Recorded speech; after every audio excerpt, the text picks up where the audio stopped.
Hello dear students, once again we have a UPSC mains essay paper at stake. Today morning the UPSC essay paper was published, and as you know, the general pattern of the paper has not changed at all. There were 8 topics in total, divided into 2 parts, a part A and part B. 4 topics in each part, where you are required to write an essay which has somewhere around 1200 to 1500 words. So nothing changes with respect to the pattern or from the requirement of the paper. But let's see what it holds in store for a normal UPSC aspirant. Now, UPSC mains essay paper has been sort of a nightmare in the past few years. The reason being that what students generally call as these philosophical topics have been doing its play, and you will see that this year's paper is also no different in that aspect. But a very clear comparison when you look into the papers of 2023 and 2022 and your papers of 2021, what can be clearly seen is that though UPSC is asking philosophical or your abstract, I do not use the word philosophical, I keep calling it the abstract essays which are there.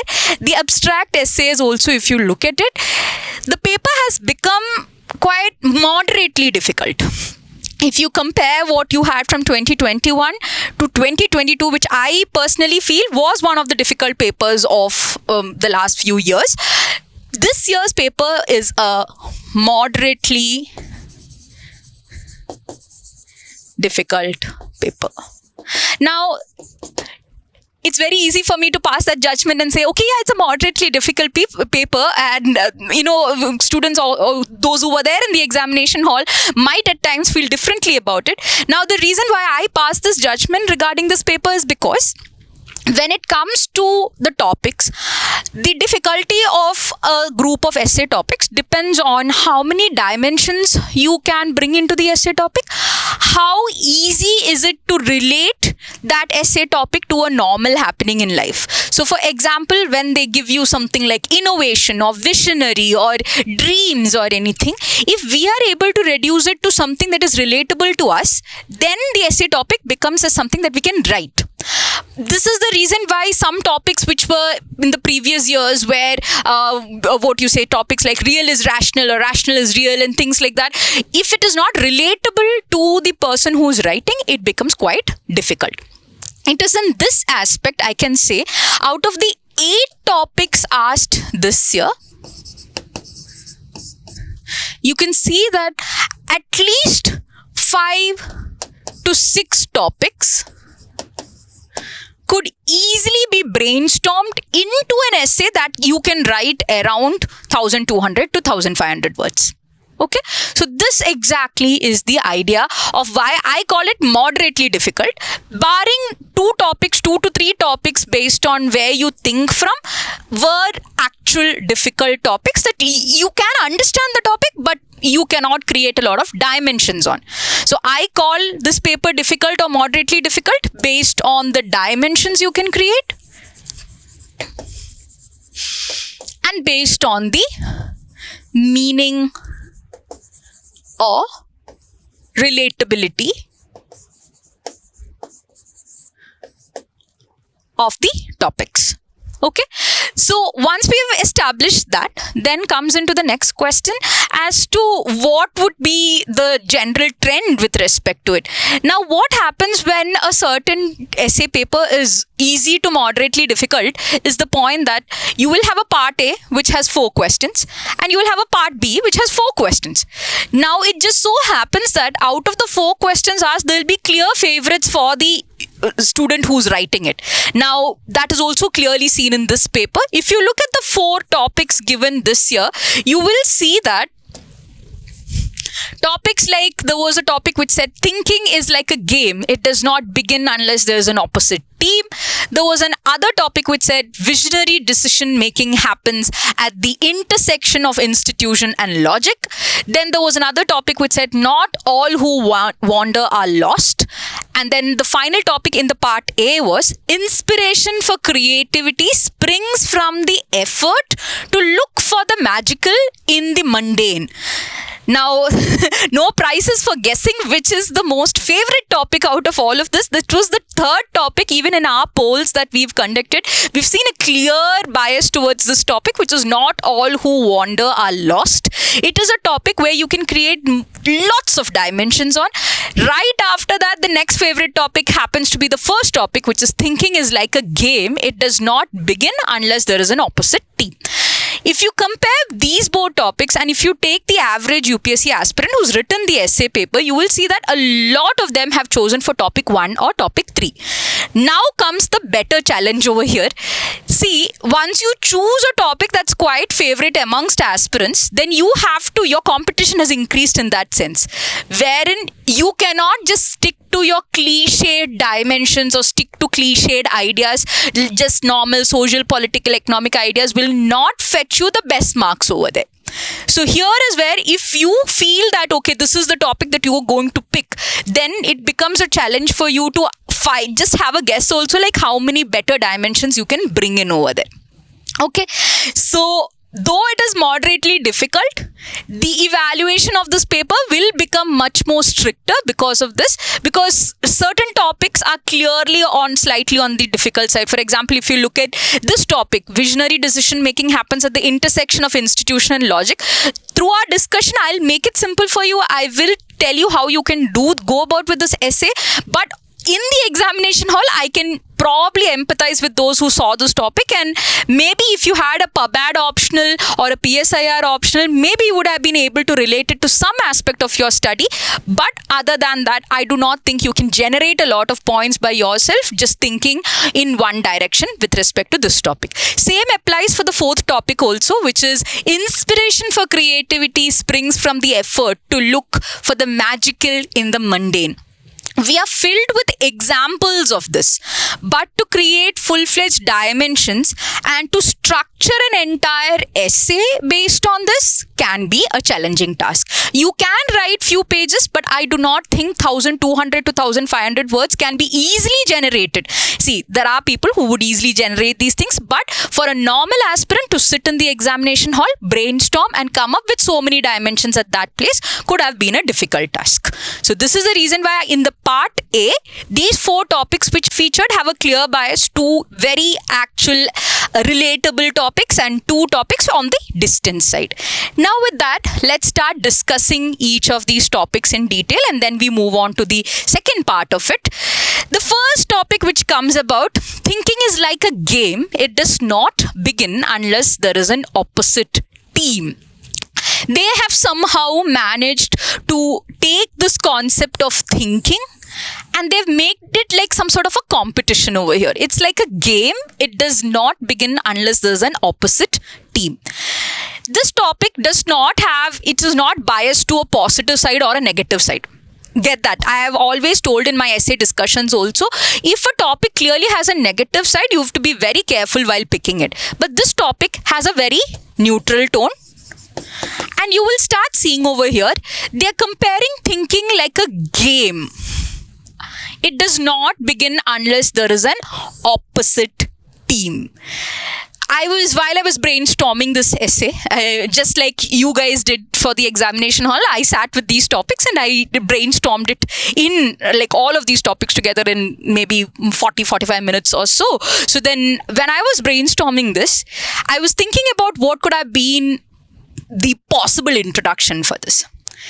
See, thinking is something that we have constantly associated with man.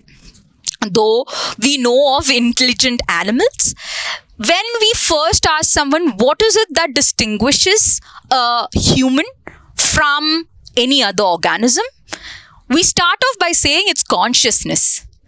And this consciousness stems from something that we think about. It's our thoughts that drive our consciousness.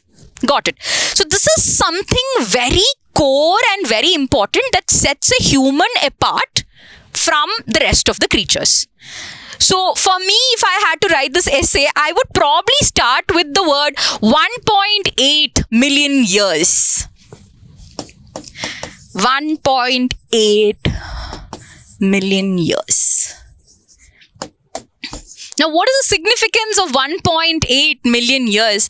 Scientific studies say that it is at one point or somewhere around, different biological studies say that man started to think.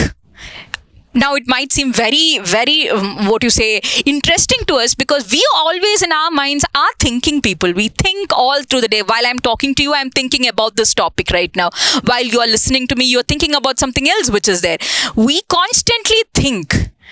But when did we actually, or when we can say is the point where we started using our brain to create thought processes? Now, it's not like we were born with it. How do you think the first thought came about? The first thought came about probably would be when I was just walking, a hunter-gatherer person or someone who's walking in a jungle, maybe hit a thorn or a stone on his leg. It gave him a stimulus, and then he didn't want that pain anymore. So his brain would have thought or developed a scenario where he thought, like, I have to now be careful while walking. That would have been the first thought, maybe, right? But scientific studies prove that it's from 1.8 million years ago that we would have had or developed our processes to start thinking.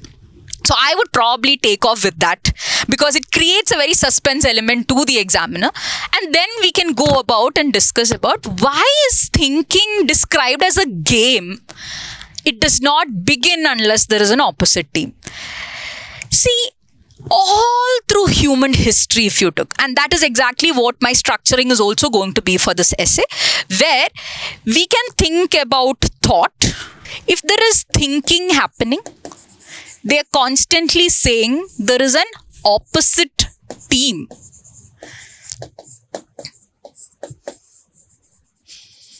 Now let's look at the journey of man. Human history, I hope you all understand. Human history is from our journey from being wild-like creatures who were out there in the forest gathering stuff. From there we move on to the fire and the wheel, and then agriculture, and then settlements and civilizations. And from civilizations we start industries, and then all through that human history, always and always, we have created something, we have innovated something, we have found the meaning in something, always when there is an opposite side to it. I'll just break it down to you. When do you think we decided we wanted fire?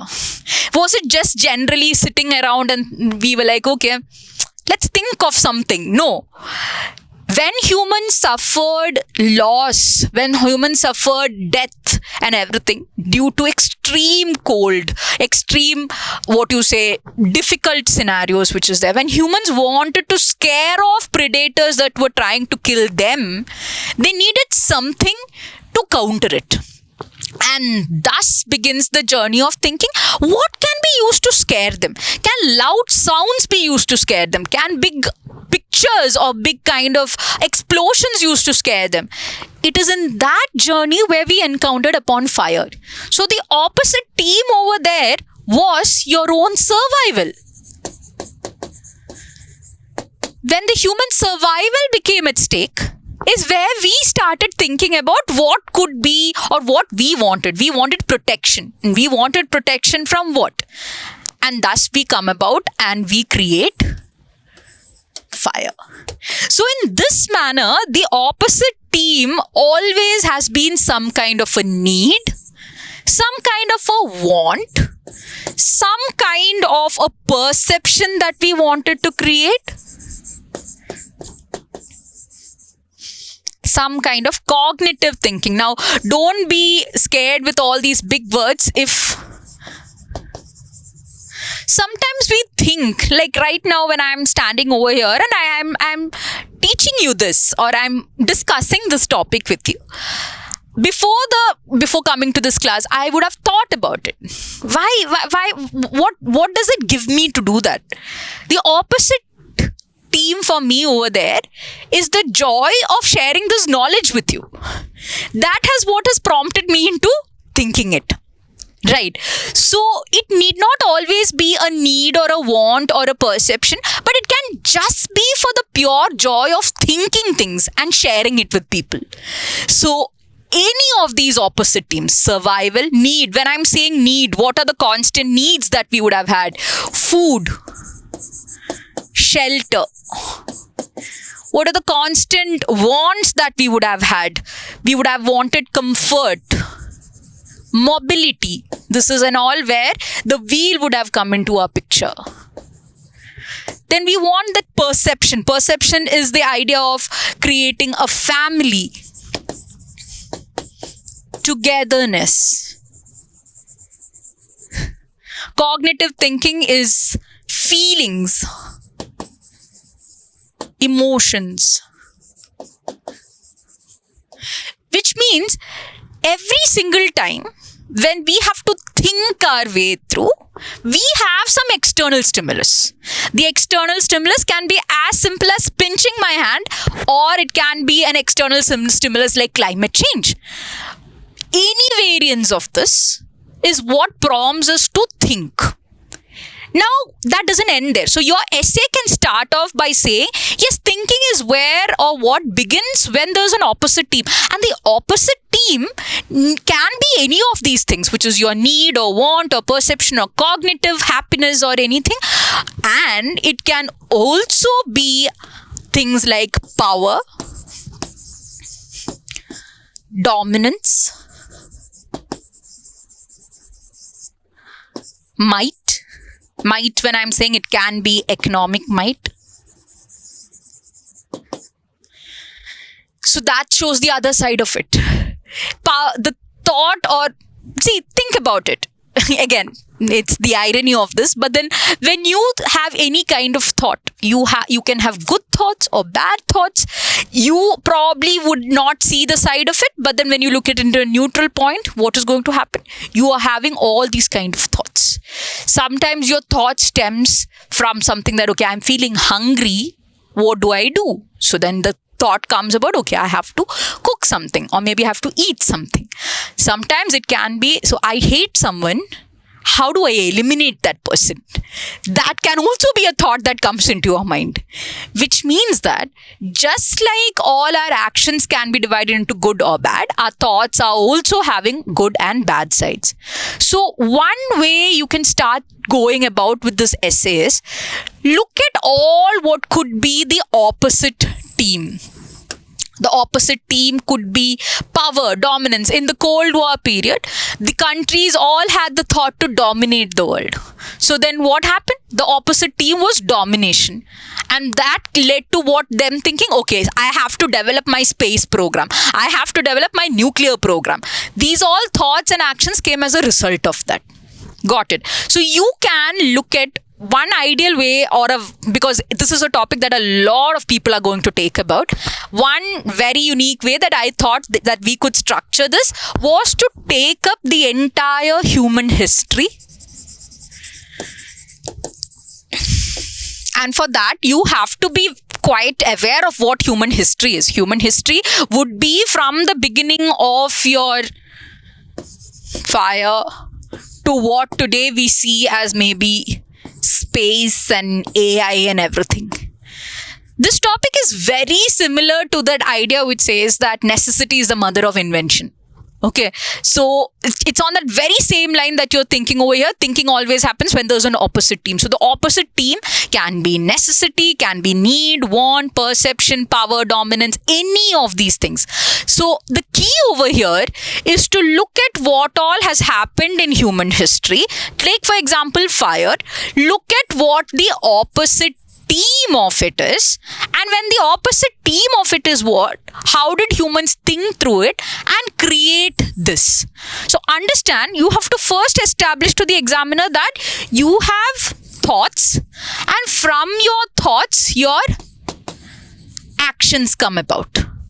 Okay, so for you the idea or the structuring of a paragraph could be like, what was the opposite team, which was maybe some, safety from other animals. What was the human thought that came to it, which was fire? And from the fire, what happened? Or the thought that was there, we created fire, which today happens to be the primary reason why we understand things, chemical reactions, how we burn things, all of these things are put into place because of that single thought which is there. Take wheel, for example. The opposite team would have been the convenience to move from one place to another, and that led to the thought of something that can take you across at a faster speed. Here comes the wheel, and along with the wheel, all that we see today, that is the automobile revolution which we had. Everything channels into that part. So you can have each paragraph structured into the what was the opposite team. From the opposite team, what was the innovation that happened, or the thought that happened, and how that thought led into an action, and how we benefited. So you do realize the more number of opposite teams you generate, the more number of dimensions you get over there. And the opposite team can easily be generated when you look through the entire human history. You can take fire, and then after that the wheel, and then agriculture, the civilization. After civilization, you start with industrial revolution. From industrial revolution, the world wars which are there. Any event that has happened in history is a result of a thought that came from a opposite team. So this would be a quite, innovative structuring for this essay, which everyone is likely to write. Okay, so I hope that has made it clear to you from this perspective. I hope those who wrote it, you can write, it's no mistake writing in any of these dimensions. My point is, when an essay topic is quite famous or familiar to a lot of aspirants, you have to add some bit of yourself over there. So that can be in the structuring, that can be in the examples. This is one essay that you cannot be scarce with examples. You have to throw in a lot of examples when it comes to this. I hope this is clear. Now we move on to the next topic. Visionary decision making happens at the intersection of institution and logic. Okay. Those who, I still don't think this is a purely PubAd topic or anything. PubAd students or Pol Science students who are there, if they have studied about decision making or anything, they would have some points to write here and there. But other than that, the entire structuring of the essay, I do not think is related to public administration or anything. Let's try breaking down this topic. Visionary decision making happens at the intersection of institution and, so basically drawing a Venn diagram of it, this is institution, this is logic, and here is where your visionary decision making is. Okay. I had a very interesting thought while I was going through this topic and trying to find an introduction for this. Did you guys know that on an average, we humans make almost 35,000 decisions in a single day? Starting from the morning, you wake up. Oh, let's just put it like this also. What time you have to wake up? Do I wake up at 6:30 or 7? Okay, if I wake up at 7, what should I do next? Okay, should I brush my teeth today, or do I don't have to brush my teeth? From mundane decisions to important decisions like, should I be quitting my job today, or if I want to go for a party today, all of these things, we take almost 35,000 decisions in a single day. This is a very random fact, but if you knew this fact, you could have a very good start off to this essay topic which is there. Now, these 35,000 decisions that we create, out of this, do you think any of these decisions happen to be visionary, world-changing decisions? No, we don't. We don't make such. Maybe it changes our world. If we are planning to have a major change, it might change our single world which is there. But we don't, maybe at our level, create decisions that could change the world. So we take so many of them. We take 35,000 plus decisions in a day. But mostly none of them are even visionary decisions. So then what exactly is this visionary decision making? Let's get into that first and then look into what is this intersection of institution and logic. Visionary decision making, one of the, coming from the horse's mouth itself, one of the premier decision or visionaries of today's world, Steve Jobs. Steve Jobs is one person who is even today considered as a visionary, someone who went way ahead of his time. That's your first idea. So what exactly involves something that is called as visionary decision making? A visionary is someone who can be in the present but still foresee something that is there, or some opportunity that is there in the future. Okay, so let's see that like this. Opportunity for the future. What else is a visionary? He can see or foresee an opportunity for the future, and that doesn't end there. He sees the opportunity and he tries to create a solution currently. And that solution is something like, for example, I am thinking that maybe in 15 years' time, there could be a space war. Now there is no threat of a space war or anything, but I'm foreseeing that there could be a threat of a space war, and I have to do or take precautions. I have to start taking precautions right now if I have to be ahead of the race. Do you understand how much ridicule and how much embarrassment that would be to the present? Because people would be like, what space war? Why do we even have to bother about it right now? Governments would be like, why spend money on something that is not there when we have so many actual problems which are there? So everybody would shun this idea, which means that a visionary decision maker has to see an opportunity or a crisis in the future. He has to create a sustainable solution right now. But the creation of the solution is quite challenging. Why? The creation of the solution is quite challenging because you will not find present solutions or present resources that are going to be ready to cater to your solution right now. So, finding resources,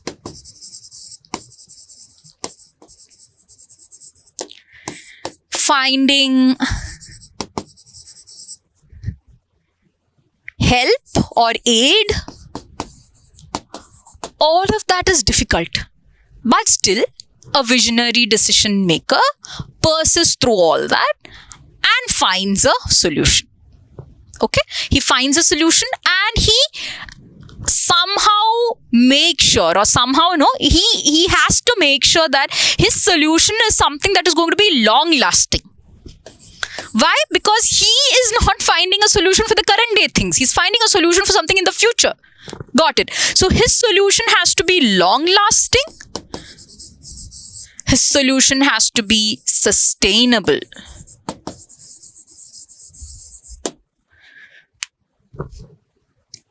That is not it.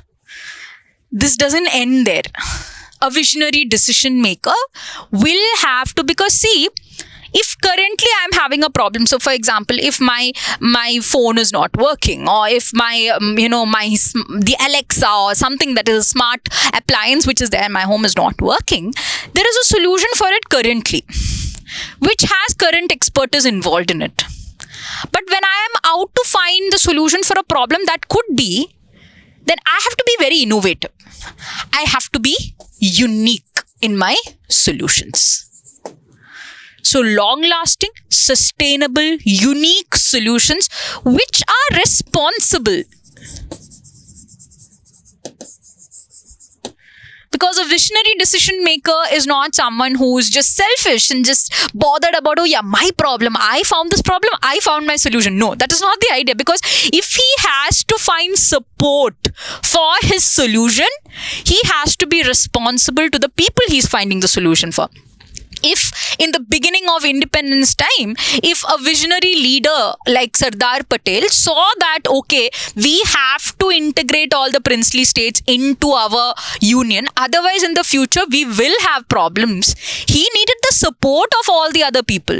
He had to be responsible. He could not just be like, okay, fine, we'll go and bombard all these places and we'll get it all together. That could also have been a solution, but no. He ensured that these states which had to be integrated into the Indian Union, he got the support from them. He yielded the support from them. He wielded it in through different manners. Now that can vary from, promising them things to strong-arming them or anything, but he ensured that he got their support. Why was it necessary? It was necessary because a visionary leader is responsible. So unique, responsible, your sustainability, your long lasting, and obviously unique also comes with finding creative solutions.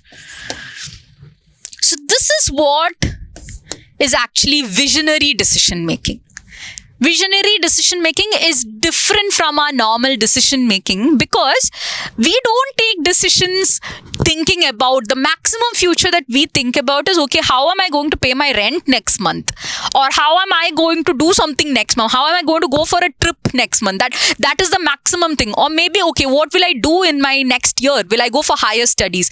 That is the decision making that you do.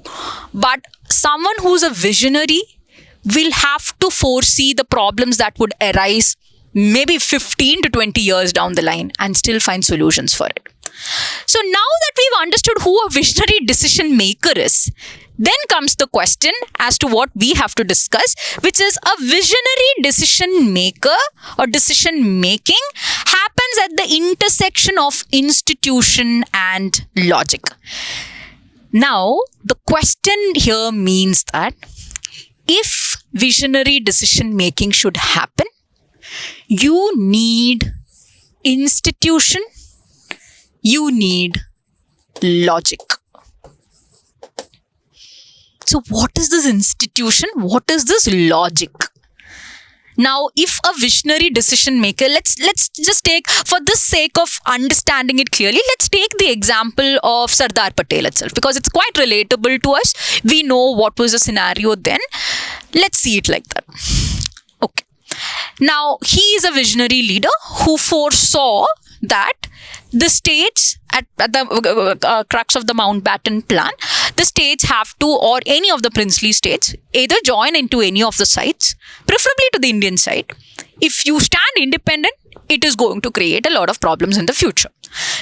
Other states would want to become independent. These states would have a conflict. The governance of these states would create, because these states do happen to be in the geographical boundaries of India itself. But still, when they maintain independence, it is going to be a difficult task to take the country as a whole. So he foresaw that problem.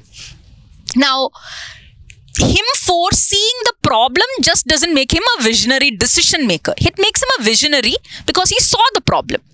Now, he has to take decisions related to it. Do you think him alone would have been able to take over all this plan and get it done? No. His vision was brought into action because he had the constitution, he had the Indian government, he had the army of the country, he had the bureaucracy of the country from the institution side, and from the logical side, he had correct values in place. He also had the right emotions in place. He didn't want to, get these states into the Indian hold just so that he can dominate over them. That was not the idea. The idea was, when these states come and join the Indian Union will become stronger. That is the emotion that he gave to them. The value he had was that of brotherhood. And the value he held was to bring them together so that we can all flourish together.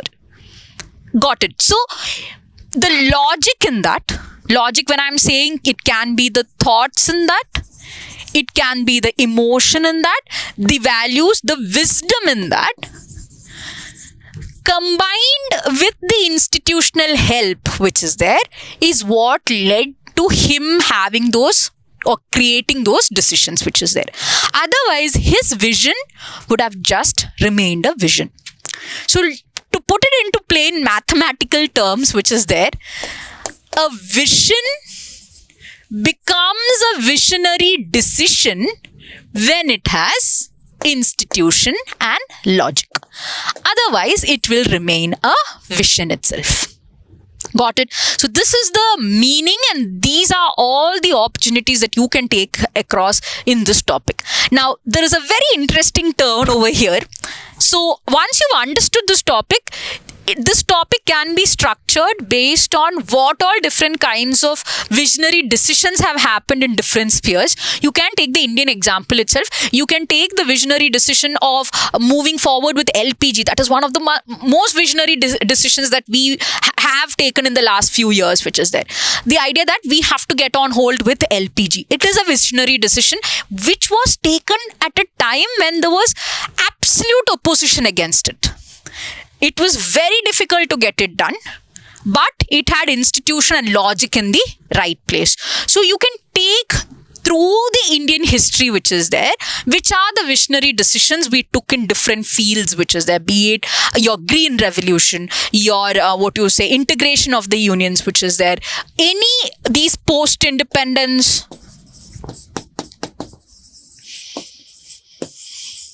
or even the pre-independence decisions that our leaders took and how those were visionary. Now, think about it.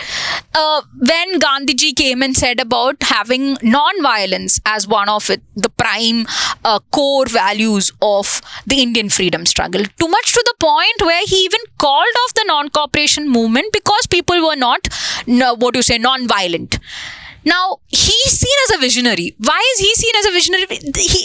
That ideal that he set into India is what India banked upon throughout the entire first 30 years of its independence, where India kept on proclaiming that we are the world carriers of peace.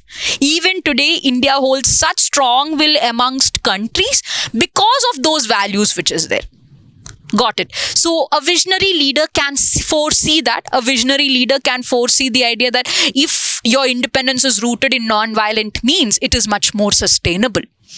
Got it. So each of these decisions can be taken, and you can show the institution and the logic involved in it, and how institution and logic changed it from a vision to a visionary decision. This shows the examiner that you've understood the topic in depth. One more dimension that you can carry on with this essay is, now they are saying institution and logic or visionary decision making happens at institution and logic, which directly means that institution plus logic is equal to visionary decision making.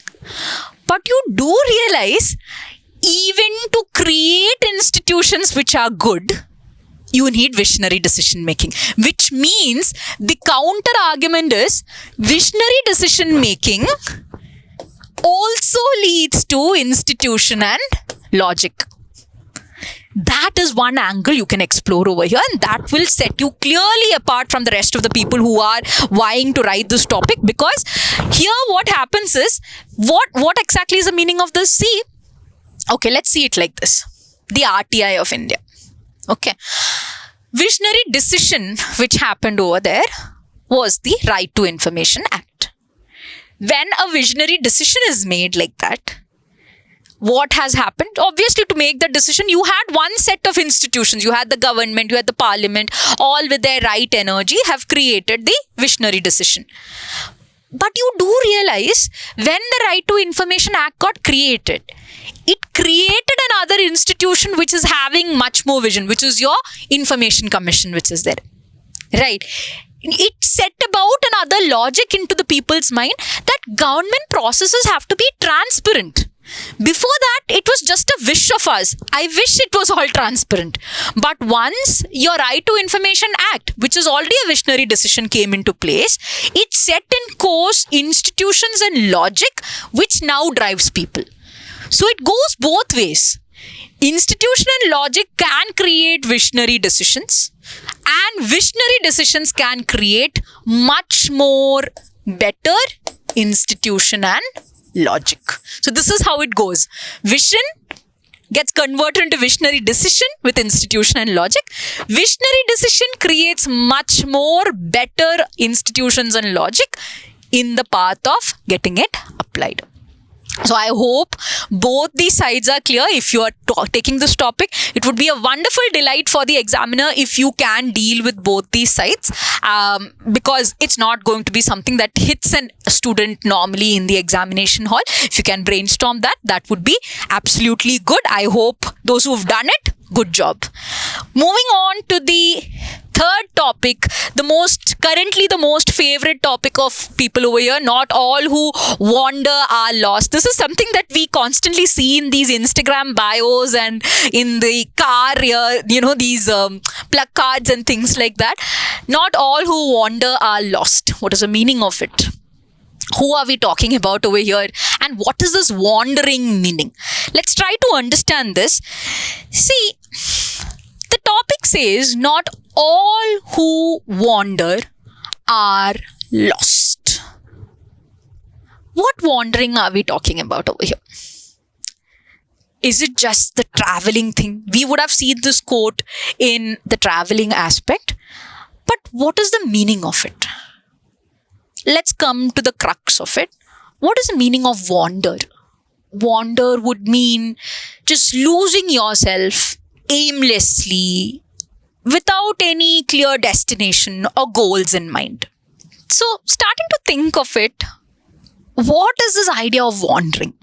I just told you it is the idea of moving, or it can be just losing yourself. Okay. You can call it aimlessly or goallessly. You do not have any final destination in mind. But my question is it just the body that wanders? No. Your mind can wander and your body can wander. And then comes the question about why do we even wander? See, the question now says that not all who wander are lost. The idea over here being that normally when you go through or when you move in without any proper destination which is there, without any proper goal, without no idea what your path is even, the common idea is that you're lost. Okay, you're lost in the sense that you do not have purpose, you do not have any goal, you do not have any meaning, you or your actions don't have any meaning. You do not even have a clear path in mind. You do not have any inspiration.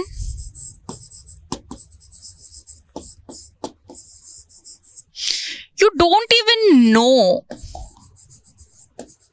who traveled before you there.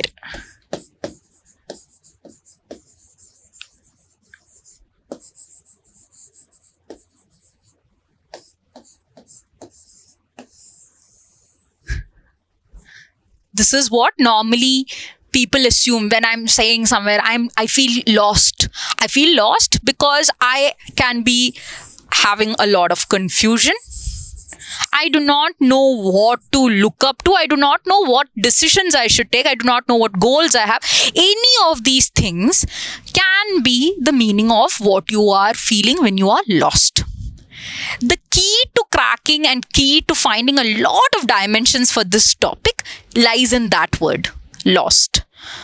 What all can be lost? Your mind can be lost, your body can be lost, and your spirit or the feeling of you which is there can be lost. So what are the things that can be lost? Mind, body, spirit. And how can they be lost? Your body can be lost when physically you do not know where you're going. Your body can be lost when you do not know what to feel. Your mind can be lost when any of these things happen to you. Your spirit can be lost when you do not even understand life. Why are we living, or why should we exist?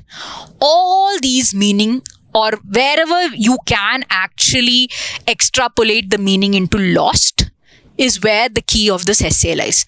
Because now we come into, once we've established what can be lost and how it can be lost, which here itself I have written 1, 2, 3, 4, 5, 6, 7, 8. I have generated almost 8 dimensions over here in the meaning of lost. Now comes to the topic which says, not all who wander are lost. The common meaning of it means that, normally the idea is that if you're wandering without any aim, you're considered lost. But that is not the idea that they are saying. They are saying that you can wander and still not be lost. So now when we think about the mind, the body and the spirit, and we have figured out all these different aspects where you could be lost, then you can now start establishing as to why wandering or moving without a goal is not always being lost. How do you establish that? See, the common idea is that when you wander or when you let your mind go in a very free manner, this is what prompts people to be creative. It prompts people to, be more open. It prompts people to move away from the existing reality. It can even shift your moods, etc. Let's put it like this. I'll take an example and show it to you so that each of these points become clear to you. Now, Gautama Buddha, the great Buddha, when he left his home, he didn't have in his mind a clear path, as in a physical path that he would follow. He was just wandering. He didn't have, or he didn't know what way, because he was a prince, as the common lore goes, he was a prince. He didn't know what to expect. He was just roaming around in a very aimless manner. But do we think of Gautama Buddha as someone who's just a loser, who's just going around in places? No. The reason being that when he did that travel, when he went and exposed himself to different experiences, is where he got, or he started getting the feeling that he has to attain something bigger than what is all around him. It actually, seeing those experiences, gave him inspiration to rid the people of all the suffering around them. Which basically meant that when he moved around, suffering on his own, without any clear aim, he became more open to the suffering of others. And this is what led him to sit and to meditate and to find enlightenment that could help people away from all the suffering which is there. And this is what led to the founding of Buddhism, which is there. Okay, that's one thing. Another example for the same purpose. There are a lot of scientists. Very recently, I was sharing this with one of my students in class. The mRNA vaccine, which is quite famous right now. Okay. The mRNA vaccine, which came like a much wanted innovation during the time of Corona, and which actually received the Nobel Prize in the last few years. If you look, there are several variants of it that have been receiving Nobel Prizes, which is there. Now understand, the chief scientist who was working on mRNA vaccines started her work almost 30 years back. She was shunned by people who said that this is something that is not needed. She was shunned by people who said that you are wasting your time on something, that there was no purpose to this. But she kept on doing it. For her, the idea was she's not lost. She had a clear motivation to keep doing it. And finally, when the time came, the time of the idea came, it reached into fruition. So this topic can be broken down into this manner. What are the aspects, or whom do we call as lost? And why do we call them so? These are all the aspects that make something lost. But then when you are calling them lost, Are they actually being lost? When you don't have a clear path in your mind, you might actually find a better path. When you do not have an inspiration, you might strive to become the inspiration. When you do not have a clear goal in mind, you will be open to taking up any of the goals around you as your singular goal. Each of these aspects of lost that we have divided or we have brainstormed over here can be into something that motivates the rest part. So you can clearly establish to the examiner that when you say something is lost, they are not actually lost, but in turn, they are finding themselves. This is one angle that you can take this essay into. When you take it into this angle, the good point of it is it's going to end in a very positive note. You can establish as to how each of these aspects of lost that we have said, how it is not actually being lost, but it is actually them finding themselves, and give an example for it. So this is where we come back to the original point I told you. This essay will be filled with dimensions if you can brainstorm maximum dimensions on what the word lost actually means. Okay, so I hope this, now again, I know this essay can be written in very different ways, which is there. My job is not to show you what the usual line of thought is. My job is to actually show you how else can you interpret this and to open your ideas or to open your mind into that possibility. So this is the reason why we are discussing these topics in not your cliched dimension manner, which is there. Okay, so I hope that is clear to you. Coming to the last topic in the part A, inspiration for creativity springs from the effort to look for the magical in the mundane. I do tell a lot of students, sometimes when, there's a quest to somehow find a quote that is very, fitting to your topic. But most of the time, students end up writing some quote which is remotely related to the topic, but not actually in the essence of it. One thing I tell in substitute for that is, don't write quotes. Instead, make up a poem of your own or something, because you can just write 3 lines over there and it could be perfect, but nobody's going to check, okay, who's the author of this or what is the thing. Once you get a topic, you can go about in this. So when I saw this topic, the first thing that hit me in my mind is inspiration for creativity springs from the effort to look for the magical in the mundane. It's a very common quote which says that, see, creativity is not finding a new thing. Creativity is just taking an already existing thing and to find a different dimension to it. Just like what we do for essays. Just like what we've been doing over here. We do not want to go with the normal dimensions, so we try to find some other dimension that can be fitting over there. That is what is creativity about. So you can start off, and this is something that I made on my own, so no copyrights for these lyrics or these lines which are there. It goes like, you see a wall,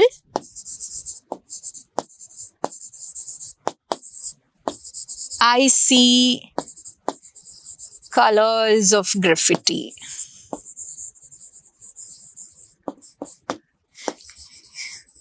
You see a sky, I see space and its stars.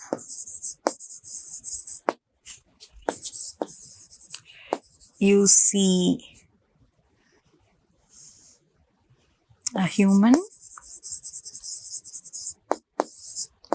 I see a creative individual. The idea goes about to say that what might normally just be a wall or a sky or a door or just any objects around you or just normal things around you, normal happenings around you, someone standing, cooking something, someone sweeping the floors, which is there. Each of these things can be reimagined into something else, something different. So what can be a mundane thing, if it has to be transformed into a magical thing, it comes from the creativity which is there. This topic basically says that if you have to be creative, the inspiration for creativity is from the mundane things. This is the meaning of it. So inspiration for creativity springs from the effort to look for magical in the mundane. Long topic, break it into short. The idea for the topic is, if the idea for creativity or to be creative just means that you take inspiration from mundane and you can make it into anything other than mundane. It need not always be like, okay, I'll take a horse and make it into a unicorn. The idea is you take anything mundane but transform it into something other than mundane. Got it? So this is the idea of the topic. So let's think of how you can generate dimensions for this. One of the points to generate dimensions over here is, take the word what is mundane. What all can be mundane? Mundane can be the different activities around you. Mundane can also be the common problems around you.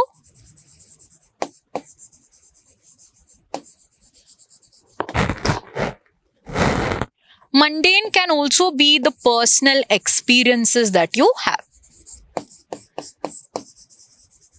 Mundane can also be your daily life objects.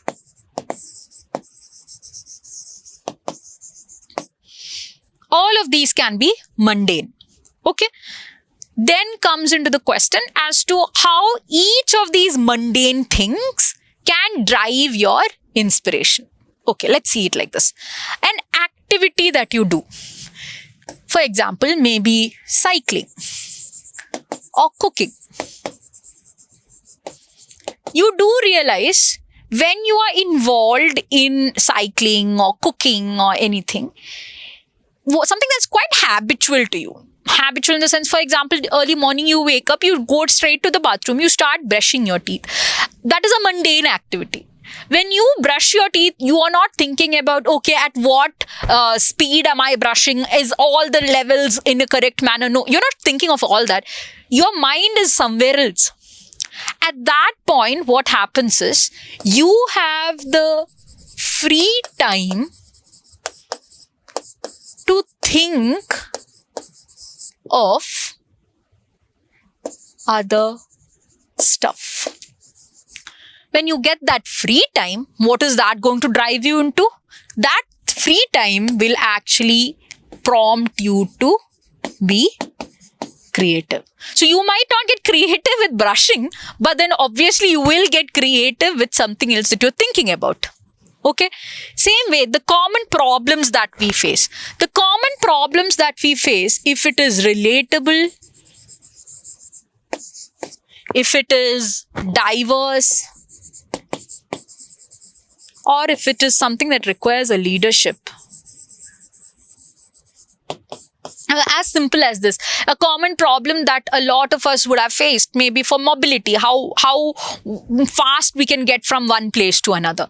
So then what happens is, you will get very creative with your solutions. You might actually incorporate multi-modal transport. You might come to one place till metro, and then you might go into another place through maybe cycling or something. So what has happened is, your need or your problem which is there has prompted you to find a solution which is creative. So solutions can be creative. Daily life objects. daily life objects, a lot of times it's been said that people who have found maybe like, for example, the aeroplane or the hydrogen bomb or a lot of these different things which is there, those scientists who innovated on these things got their inspiration from something very simple. For example, a bird flying would have maybe inspired the Wright brothers. Different stones hitting each other would have been inspiration for someone else. So what happens is, daily life objects, though they have a certain purpose attached to them, when you see it, you can reimagine it into different things, and that can prompt you to be creative. So all of these things can be the foreground into writing this topic. You can take about the mundane activities. You can look into what mundane things actually do for you. Mundane things give you time. It's quite this thing. See, sometimes when you would have heard this also in class, give a job to a very lazy person who's not at all interested in the job he does, and he'll find the easiest way to do it. Okay, so how does that come? The easiest way is the most creative way at that point. But why? Why? Because, see, for example, when he is involved in a task which he's quite disinterested for, he has the motivation to somehow make it interesting. And he makes it interesting to taking a priority feeling for him, that getting the job done quickly, and he finds the easiest way to do it.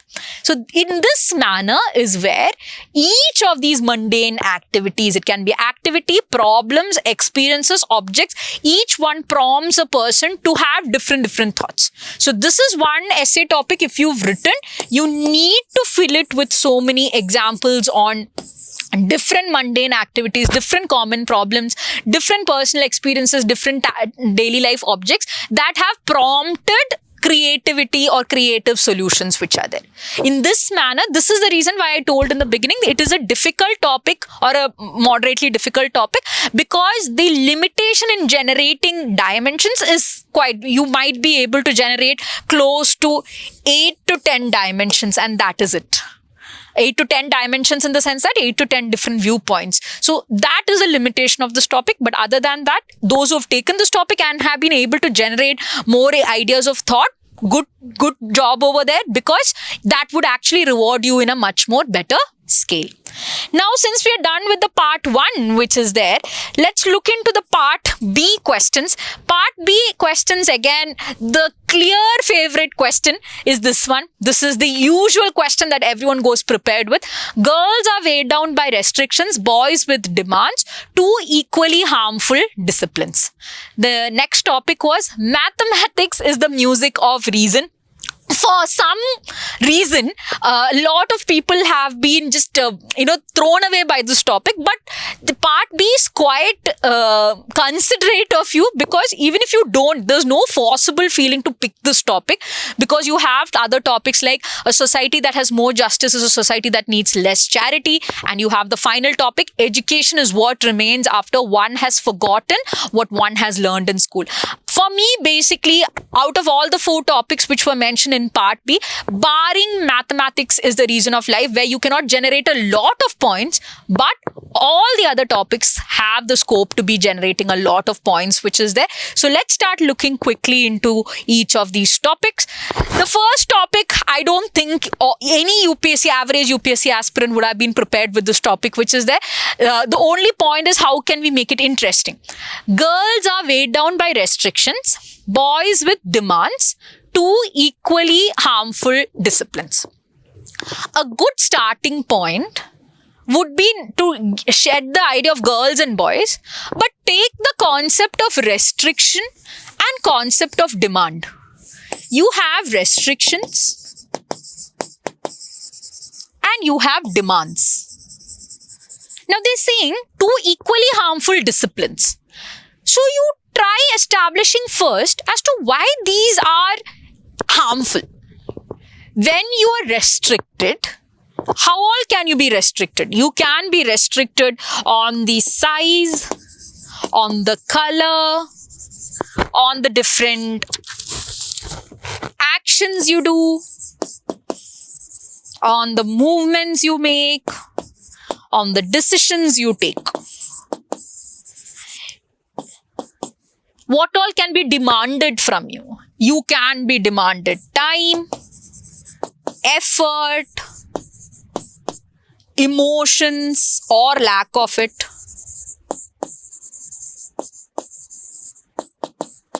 You can have expectations.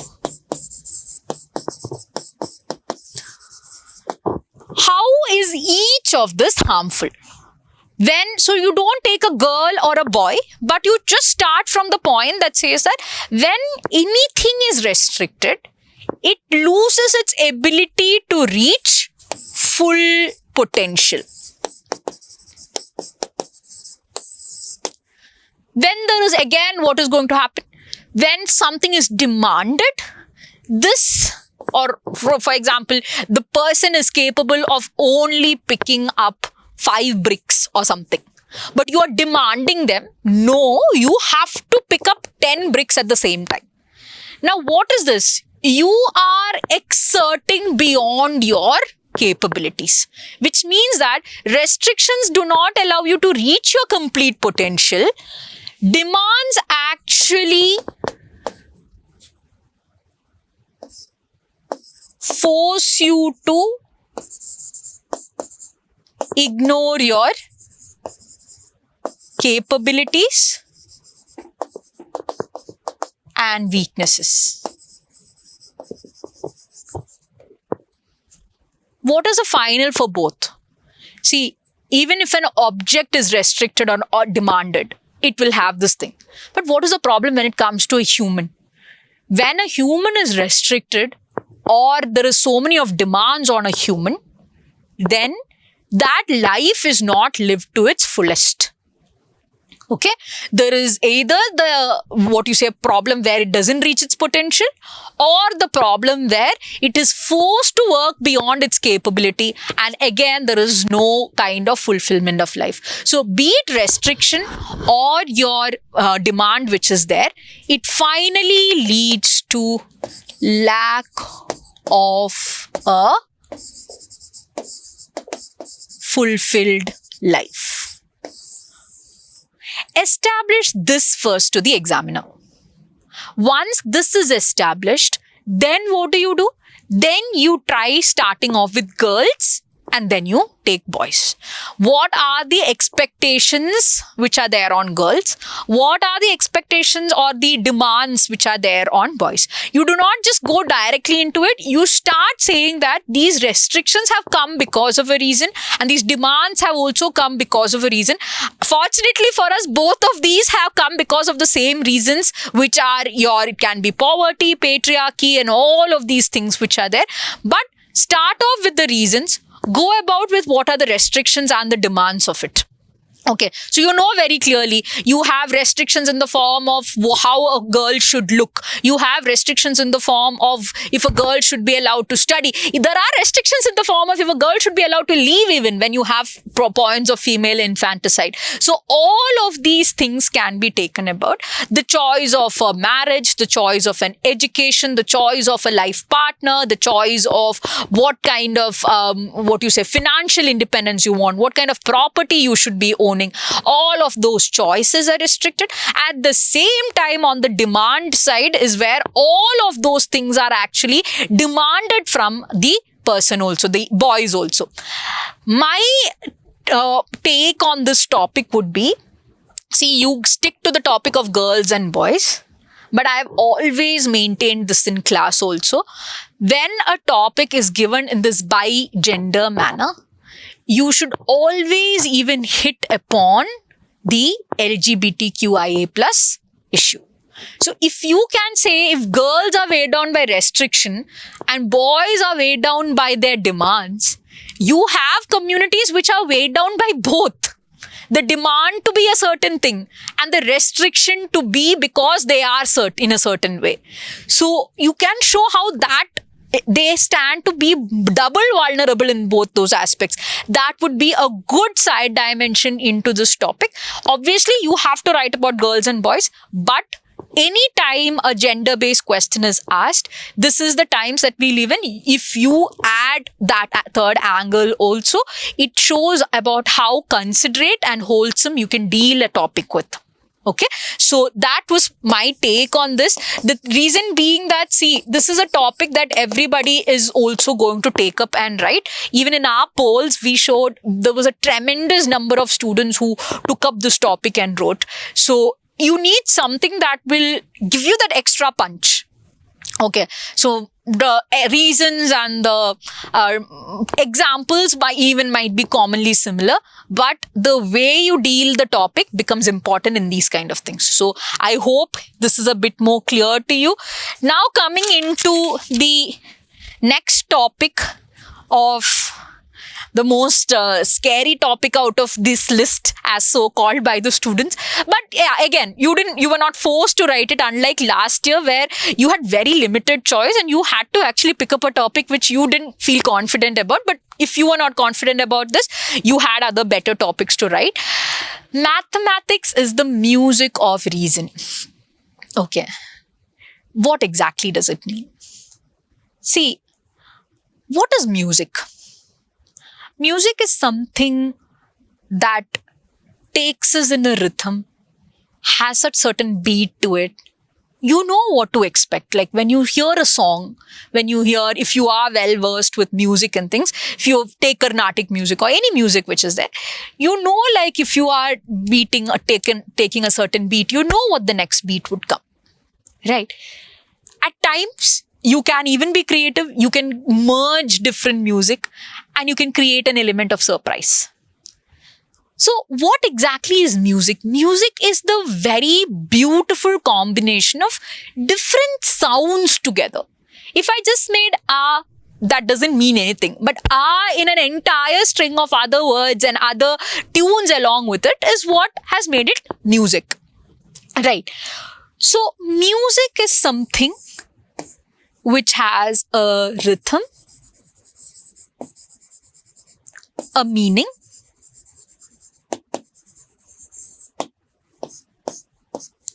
some kind of beats to it, and so on. That's just your normal music, the music that we hear. We all have heard music sometime or the other, right?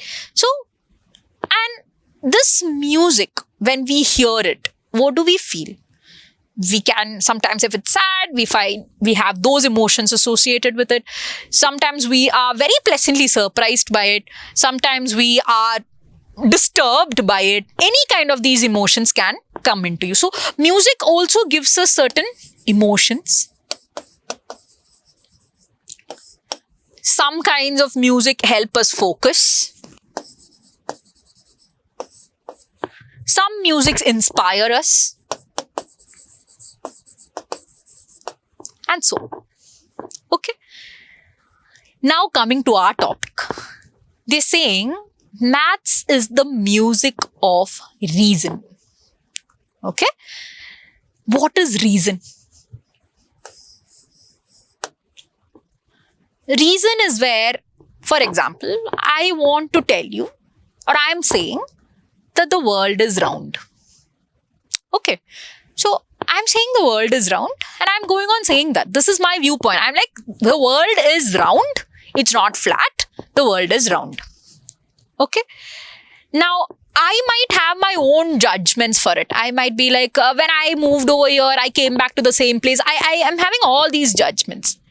So my logic is that the world is round. I have a reason also for it, where I believe it.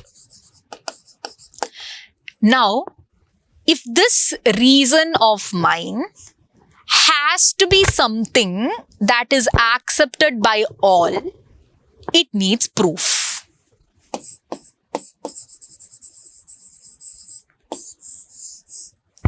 Which means I have to do some calculations. I have to show that no, when I moved this much and this much, it came up to here. When I moved that same distance, I reached back to the same point. This is what is acceptable to a third person. Just me saying the world is round and I feel this way is not going to be acceptable to them. So when I'm saying maths is the music of reason, it primarily means if a reason has to be enjoyed and accepted and incorporate or to reach out to a lot of people, it needs maths. I'm again clarifying that point here. There can be a reason, but if that reason, that is exactly the quality of music, right? Music is just words and everything put together, but then I convey poetry through it. I convey ideas through it. I convey inspiration through it. You would have heard these very revolutionary songs and everything that actually fire people up. How is it that music has that quality? Music has that quality of reaching to people. It's accessible to people. It's relatable to people. This is what music does. Okay, which primarily now means that just like music does for normal sounds, if reason has to be communicated to a larger crowd, you need maths for it. So maths is the music of reason. I hope the topic is clear to you. Actually, it's a very interesting quote. The reason being that this quote has another part to it. Very coincidentally, I had heard this in one of these Netflix series which is there, where the rest part of it actually says music is described as the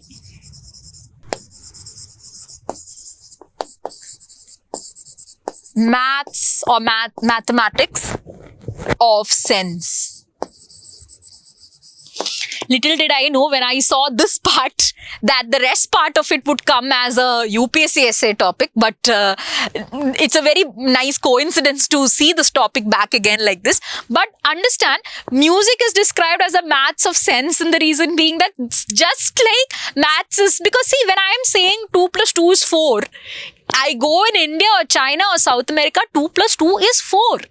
It's acceptable to everyone. So again, music is described as the maths of sense also because of the same reason. So God knows, maybe in a span of 3 years, this might come about as an essay topic. But understand, it basically means that this has a certain quality to it which becomes accessible to everyone. So this is the meaning of the topic. Now coming into what you can extrapolate on this topic, or what all dimensions you can create on this. The dimensions you can create starts from what maths does. See, the topic, if you break it down, it just means that maths is for example, it's the music of reason, which primarily just means that you have any reason, it gets acceptability, it gets wholesomeness through maths. So how can you divide this topic? You can go in the line of reasons as to what all reasons or reasoning was there in the world and how it got proven through maths.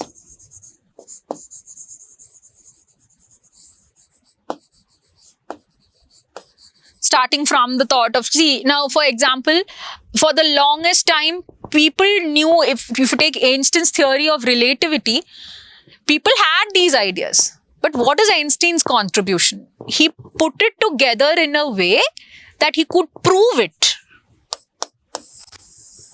And once proven is where they could understand the utility of it.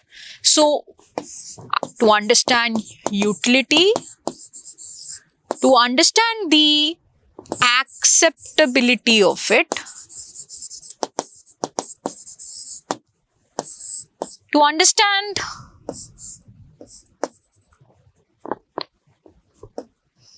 if it can lead to other proofs, all of this can be done. Now, again, you can either go on the reason aspect, find out all the different reasonings that can be proven through maths or have been proven through maths, or take on the other side and say as to what does actually maths do. Maths actually fills you with discovery, intuition,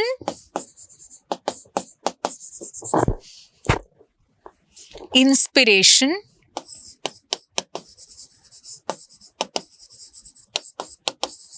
free from confusion,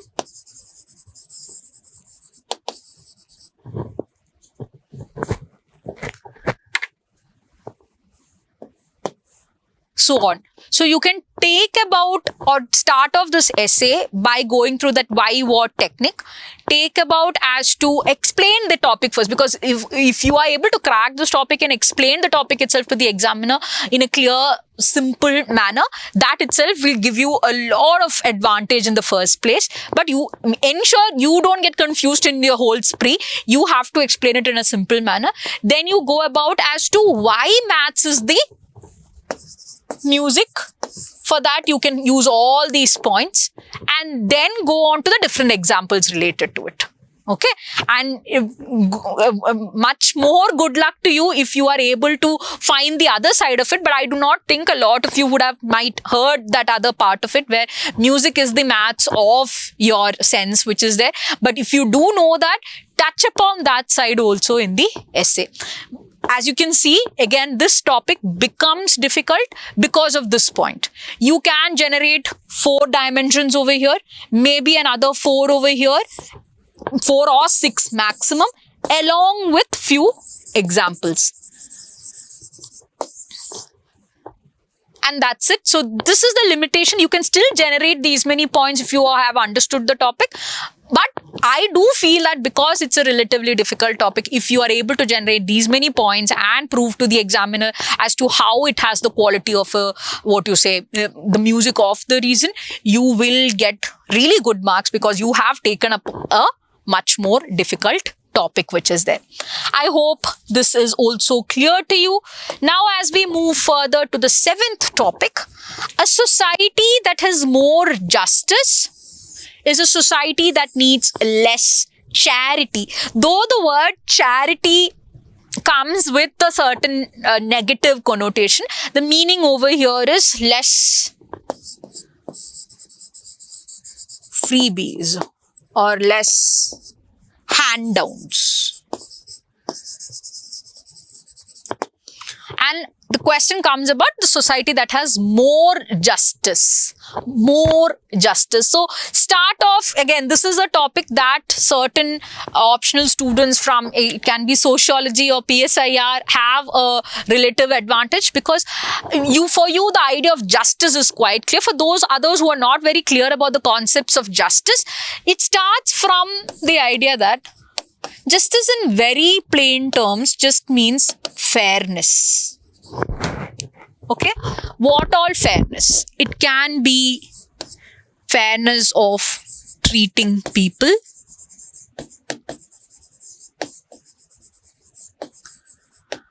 it can be equitable distribution. Equitable distribution of what all? It can be equitable distribution of resources, opportunities,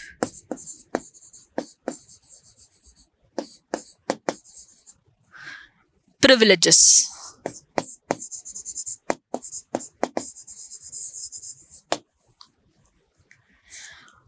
Justice can also mean, according to even the Greeks and ancient Greeks and everything, justice can just mean balance and harmony, where each individual is free to realize his potential. Obviously, you do know that justice also has another side, which is where you punish wrongdoings. So that is also an idea of justice. Punish wrongdoings in a fair manner. So see, when you have these many ideas of justice, the topic comes, a society that has more justice is a society that needs less charity.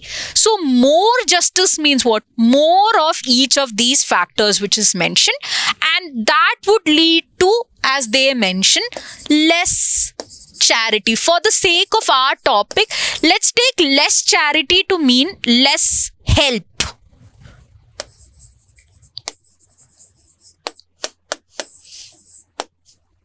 Okay, don't see it. Charity doesn't always mean money, doesn't always mean some kind of a derogative term over here.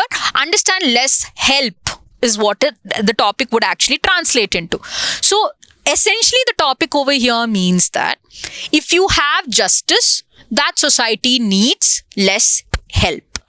So your idea to take this topic would be, okay, this is all justice. If this aspect of justice is not there, what kind of help is given? For example, if you are not equitably treating or equitably distributing resources which is there, okay, what is going to happen? If you're not distributing resources in an equitable manner, there is going to be poverty. There is going to be corruption. Two major important problems that India faces.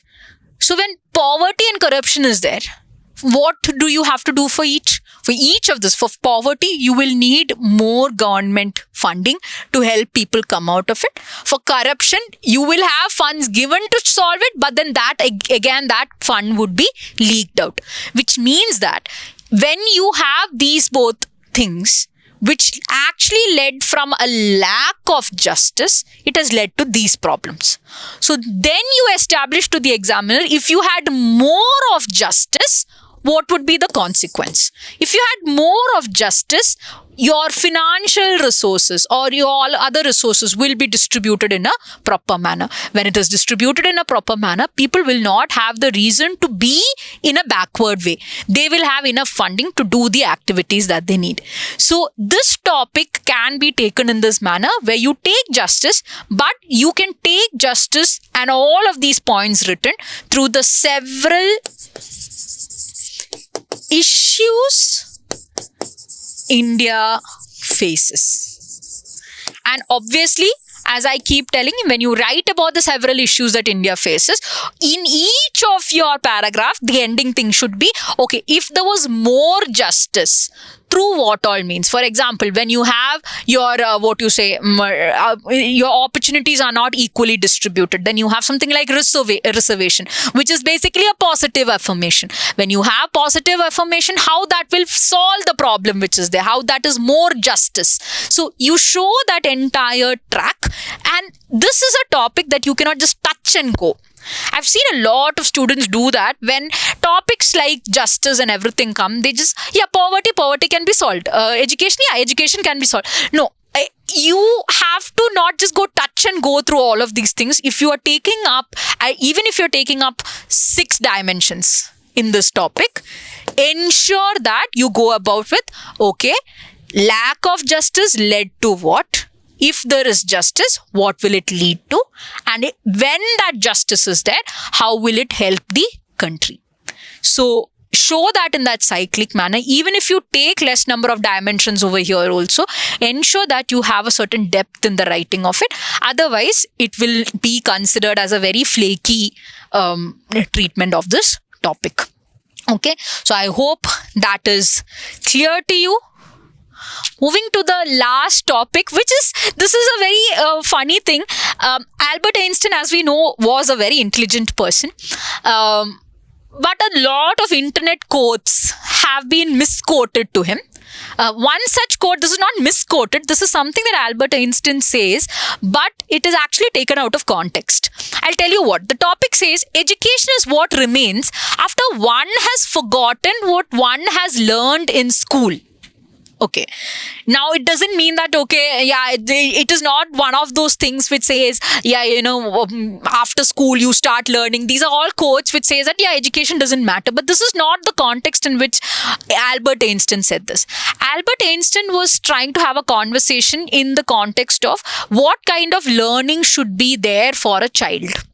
In that context, he tries to say about the fact that education is not just what you receive from the school.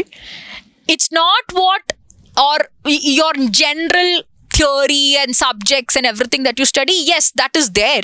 But actual purpose of education is what happens, is after the school, what remains with you. I'll tell you an example. A lot of us would have said this in our college days or something, where we feel that we would have maybe done engineering or something like that. And we were like, yeah, engineering I did, but my college life taught me more. Why do we say that? We constantly say that to our friends and everything. I learned more than what engineering taught me from my college life. It's the experiences that you go through over there. It is the learning that happens from there. It is the people you meet from there that add on to what you know about life. So engineering might help you get a job, but the experiences that you've had in the process of doing it equips you to live that life. Got it. So education is what remains after one has forgotten what one has learned in school. Doesn't mean that, okay, you have to just stop remembering things. That is not the meaning. The essence of this quote means that you have school education, but actual education to live your life is the one that is formed out of experiences, friends, travels,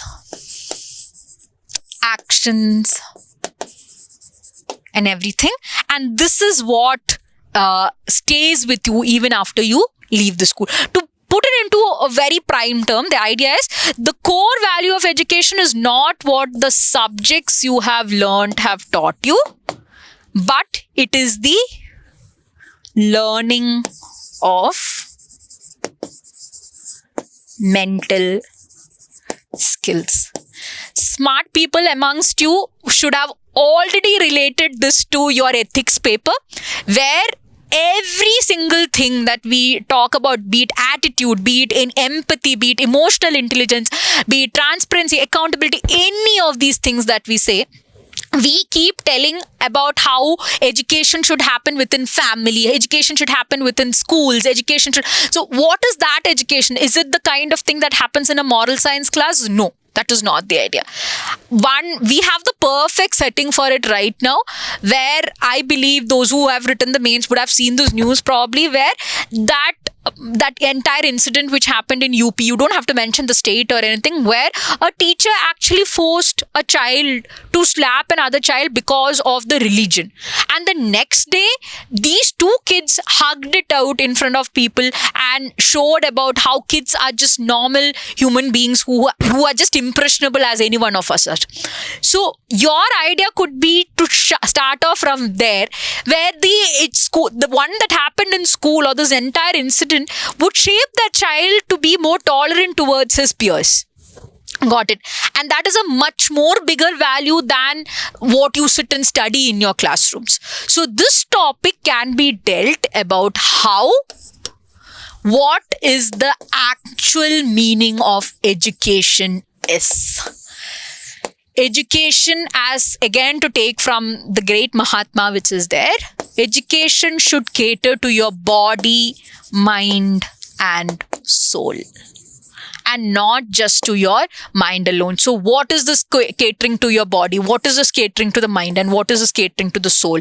So through the body, it will be through your physical activities, through habits that we form. To the mind, it would be the subjects that we learn, but more or so how we learn these subjects. To the soul, it will be through the values, through the morals that we pick, and through the behaviors that we have. So you can show to the examiner as to how education should combine all the three. And these kind of educations do not generally happen in the school directly in four walls of a classroom. But if the mind education is what is happening in the four walls of the classroom, all these other things happen all through around you. and how that is very necessary. So this is a topic that you can take about as to what education means, how it can be divided into all of this, what is the purpose of such kind of education, why are we just not happy with the one that happens in the four walls. And this is where you can see what is the purpose. To lead a life, a fulfilled life, you just don't need a job. You need to have companionship, you need to be kind, you need to be compassionate. All of that helps you to attain yourself as a human being. So what is the purpose of this education can be dealt in several points over here, and thus you can lead on to, if that kind of an education is there, how you can create a fulfilled citizen.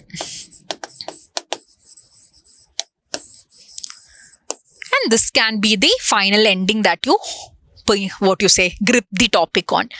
With this discussion, I hope these essay topics have become at least a little bit simpler to all of you. I personally, if you have not written the examination this time also, I would say before you hear this brainstorming or this entire discussion which is there, try picking up a topic of your own. Think of it on your own terms. Try jotting down some points and then sit for the discussion. I do think you will be much more benefited if you do that. I hope those who wrote the exam this year were able to generate maximum points. I would personally say, though the average of essays will not shift drastically in these years, you can still score maximum marks with bringing some element of creativity in your topics which is there. I hope you all would have tried for that, and all the best for the rest of the exams which is there. Until we meet next time, take care and happy learning.